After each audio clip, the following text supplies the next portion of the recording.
নমস্কার। আমরা ধারাবাহিকভাবে আলোচনা করছি ইন্দুবালা ঘোষের মাতৃদর্শনের সেই কাহিনী। লিখেছেন তার কন্যা মালা ঘোষ। ইন্দুবালা দেবী সুদূর বাংলাদেশ থেকে এসেছেন, অত্যন্ত সরল গৃহবধূ। তিনি মাতৃদর্শনে যখন প্রথমবার গিয়েছিলেন তখন যথেষ্ট ভয় পেয়েছিলেন, কারণ শহরে তার নতুন আসা। গোলাপ মায়ের কথা মতো তিনি মায়ের ঘরের দিকে গেলেন। দরজাটি সামান্য একটু ভেজানো ছিল, তা সেই ভেজানো দরজার কাছে যেতেই ভিতর ঘর থেকে মা হাতছানি দিয়ে কাছে ডাকলেন। ঘরে ঢুকে মায়ের কাছে গিয়ে দেখলাম ইন্দুবালা দেবী বলছেন যে ভেজানো দরজার কাছে যেতেই মা ডাকলেন শ্রী শ্রী মা, এবং মায়ের কাছে গিয়ে দেখলাম মায়ের বাঁ দিকে একখানা আসন পাতা। আমায় সেটাতে বসতে বললেন। তুই আসবি আমি জানি। এটি শ্রী শ্রী মায়ের অন্তর্যামিত্ব। এত মিষ্টি মধুর কথা শুনে মায়ের শান্ত স্নিগ্ধ হাসি হাসি চেহারা দেখে আমার সব ভয় একেবারে চলে গেল, আর মাকে নিজের মা বলে মনে হলো। দীক্ষা কথাটা গোলাপ মা বলায় যে ভয় ঢুকেছিল তা কোথায় চলে গেল, মনে তখন খুব আনন্দ হলো। মায়ের বাঁ দিকে পাতা আসনে বসলাম। দেবদেবীর ফটো দেখিয়ে মা হাসি হাসি মুখে জিজ্ঞাসা করলেন, তুমি কাকে বেশি ভালোবাসো? আমি মনের আনন্দে ফটোগুলো দেখছি, আবার বলছি ওটা বেশি না, এইটা বেশি ভালোবাসি। আমি তখনও ঠাকুর সম্বন্ধে কিছু জানতাম না বা তার ফটো দেখিনি। ইন্দুবালা দেবী বলছেন। শ্রী মা তখন একটু হাসলেন, বললেন আচ্ছা থাক আমিই দিচ্ছি। তারপর তিনি মহামন্ত্র দান করলেন, জপ দেখালেন, মনে থাকবে কিনা জিজ্ঞাসা করলেন। তারপর দক্ষিণা চাইলেন। দক্ষিণা ব্যাপারটা না বুঝে এদিক ওদিক চাইছি। তখন মা হাসি হাসি মুখে একটি হরিতকি হাতে দিয়ে বললেন, আমার হাতে দাও।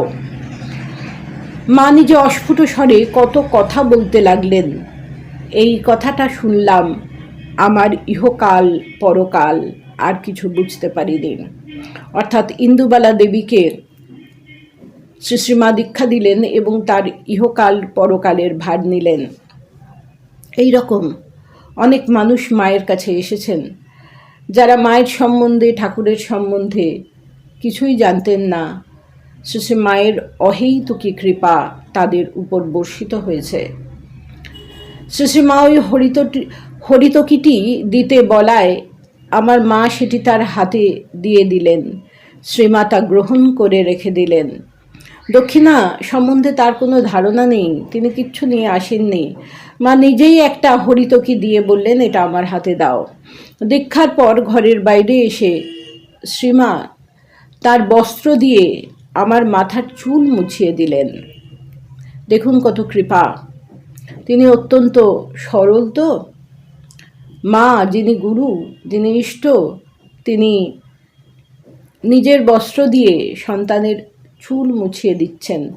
একখানা কাপড় এনে মাকে পরার জন্যে খুব বললেন, মা সংকোচ করে পরতে পারেননি। এটা মালা ঘোষ বলছেন। ততক্ষণে মায়ের গায়ের ভিজে কাপড় বেশিরভাগটাই শুকিয়ে গিয়েছে, কারণ তিনি গঙ্গা স্নান করে এসেছিলেন, ভিজে কাপড়ে এসেছিলেন। শ্রীমা বলতে লাগলেন, বৌমা কোলে কচি ছেলে আছে, ঠিক হয়ে নাও, না হলে ছেলের সর্দি হবে।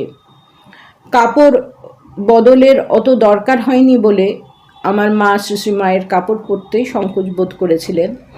মা একাই দীক্ষা নিয়েছিলেন, সঙ্গে আর কেউ ছিল না। পৌষ মাসে মায়ের দীক্ষা হয়েছে, তখন শীতকাল।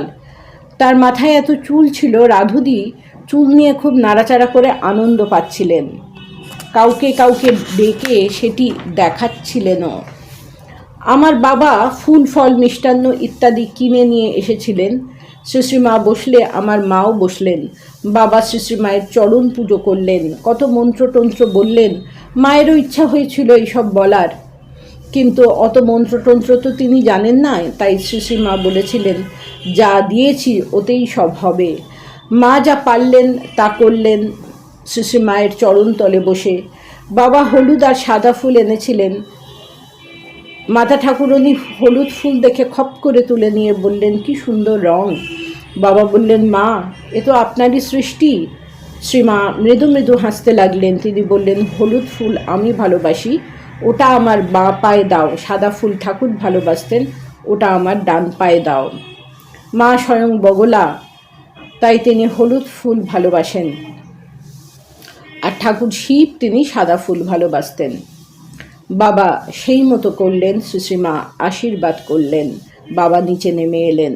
আবার আমরা পরবর্তী পর্বে আলোচনা করব। নমস্কার।